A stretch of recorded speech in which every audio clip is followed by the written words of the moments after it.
Hola, buenas, ¿cómo están? Bueno, vamos a seguir eh, abundando un poco. Vamos a hablar sobre el dorso y la columna vertebral y básicamente una visión general sobre los conceptos que debemos conocer en esta parte. El dorso, que también nosotros lo conocemos como espalda, está formado por la parte posterior del tronco que se dirige desde el cuello en su extremo superior hacia la parte superior de la región glútea en su extremo inferior. El dorso comprende la columna vertebral y por supuesto la médula espinal, que es una estructura nerviosa que está alojada en el canal vertebral. La columna vertebral, por su parte, se extiende desde la base del cráneo hasta el coxis, que es un hueso pequeño fusionado que representa el extremo inferior de la columna vertebral. Además de proteger la médula espinal, como habíamos dicho antes, la columna vertebral soporta todo el peso del cuerpo y además permite la transmisión de ese peso a los miembros inferiores a través de la cintura pélvica. La columna vertebral es la zona donde están unidos o adosados el cráneo o la cabeza, los miembros superiores a través de la cintura escapular y también el cuello con sus diferentes huesos. El dorso incluye, por su parte, la piel y el tejido celular subcutáneo que lo cubre y lo protege. Dos capas de músculos, una capa de músculo superficial que está encargada principalmente de posicionar y permitir el movimiento de los miembros superiores y una capa profunda de músculo que permite específicamente la movilidad y el mantenimiento del esqueleto, el esqueleto axial que nos permite una postura erguida a nosotros. Contiene también o incluye la columna vertebral, que más adelante vamos a ver que está formada por las vértebras, los discos intervertebrales y los diferentes ligamentos y músculos relacionados. Las costillas, específicamente en la región torácica y particularmente en las porciones posteriores de las costillas y medialmente en relación con los ángulos costales que también más adelante vamos a ir viendo. Por supuesto, el dorso incluye, protegida dentro de los huesos de la columna vertebral, la médula espinal, sus capas membranosas que reciben el nombre de meninges y por supuesto los diferentes nervios y vasos sanguíneos que brindan irrigación a estas estructuras anatómicas. Las vértebras y los discos intervertebrales van a estar unidos a través de diferentes tipos de articulaciones y en conjunto van a formar lo que nosotros llamamos columna vertebral. Los componentes óseos del cuello y del dorso constituyen, como habíamos visto antes también, las partes principales del esqueleto axial, ese esqueleto que nosotros conseguimos en la línea media del cuerpo, es decir, los huesos del cráneo que se articulan con las costillas, la columna, perdón, los huesos del cráneo que se articulan con la columna vertebral en sí, las costillas y el esternón forman básicamente lo que es el esqueleto axial. Esa estructura que nosotros llamamos raqui o espina dorsal es una compleja estructura formada por tejido, por cartílago o por fibrocartílago que se articula, tiene una característica de resistencia, tiene forma de un tallo longitudinal que constituye la porción posterior e inferior del mencionado esqueleto axial.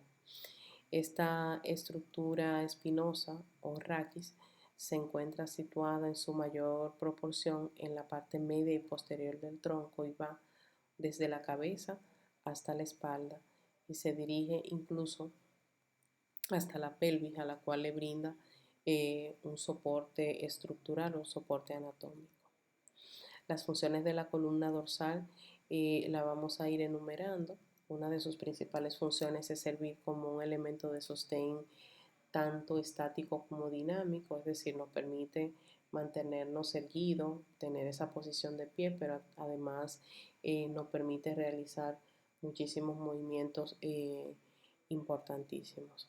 Proporciona protección a la médula espinal y a los nervios que salen de la médula espinal, que reciben el nombre de nervios espinales. Nos ayuda a mantener el centro de gravedad de los vertebrados. Permite que nosotros podamos desplazarnos de pie, como habíamos dicho antes, sin perder el equilibrio. Y soporta el peso de nuestro cuerpo y además lo transmite a la pelvis y a los miembros inferiores. Las características de las diferentes vértebras vamos a ver que están relacionadas con este peso que ellas deben soportar. Y además la columna dorsal proporciona un eje parcialmente rígido y flexible para el cuerpo y una base sobre la cual se sitúa la cabeza, y además gira en diferentes direcciones para poder nosotros también realizar actividades laborales, actividades que tienen que ver con defensa nuestra o con nuestra relación con el medio en el que nos desenvolvemos. La columna vertebral en total está constituida por 33 huesos irregulares, están distribuidas en diferentes regiones anatómicas. La región cervical, que está compuesta por 7 vértebras cervicales, la región torácica por 12 vértebras torácicas, la región lumbar por 5 vértebras lumbares, y la región sacra y coxígea por 5 y 4 vértebras respectivamente. Estas dos últimas regiones, la sacra y coxígea, se caracterizan porque sus vértebras están totalmente fusionadas, formando literalmente un solo hueso, aunque son 5 y 4 vértebras respectivamente. La columna de un hombre normal tiene una longitud de aproximadamente 75 centímetros, la mujer puede ser un poco menos, hasta un 10% menos, o sea que 65 centímetros aproximadamente es el largo de la columna de una mujer.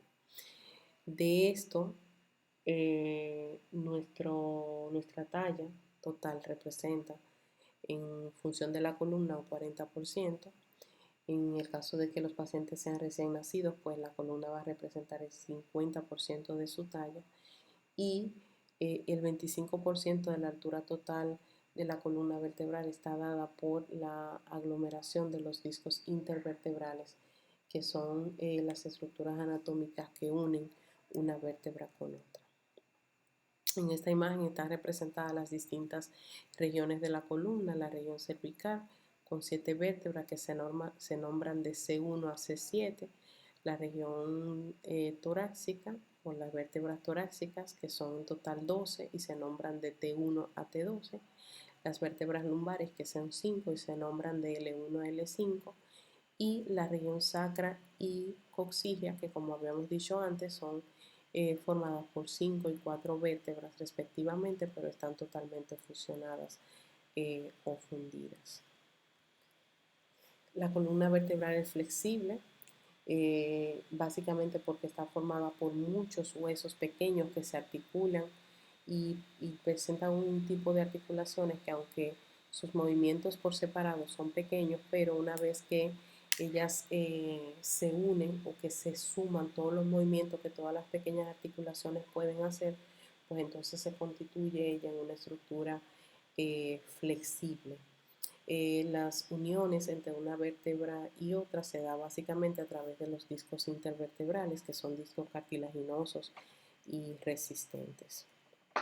Las vértebras cervicales, torácicas y lumbares y la primera sacra también se unen mediante articulaciones cicapoficarias sinoviales, que estas son las articulaciones que se dan entre las carillas articulares de los procesos transversos, y estas articulaciones facilitan controlar la flexibilidad de la columna.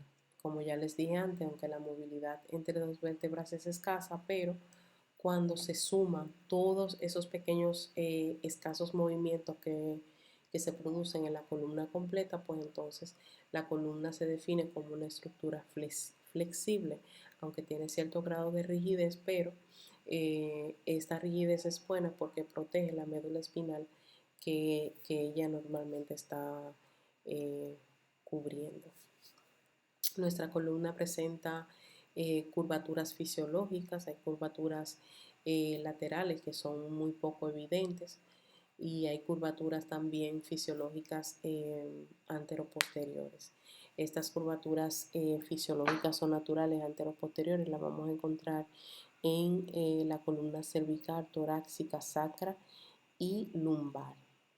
Y estas curvaturas, junto con los discos intervertebrales, son los que nos van a permitir a nosotros absorber y distribuir el esfuerzo que representa toda la actividad diaria, el trabajo pesado, caminar, las actividades físicas que nosotros realizamos, incluyendo los ejercicios físicos.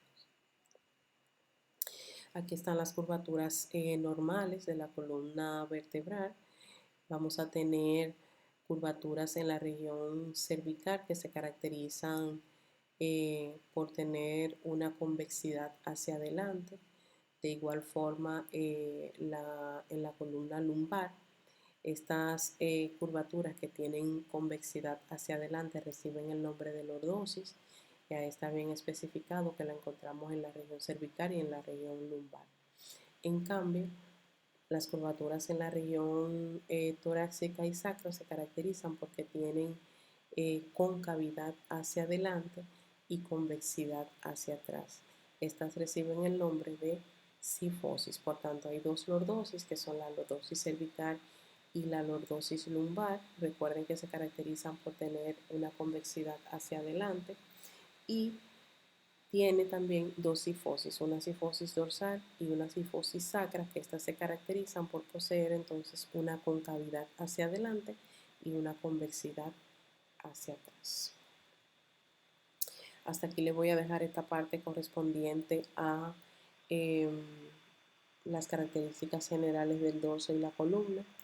Vamos a seguir secundariamente con otros temas relacionados.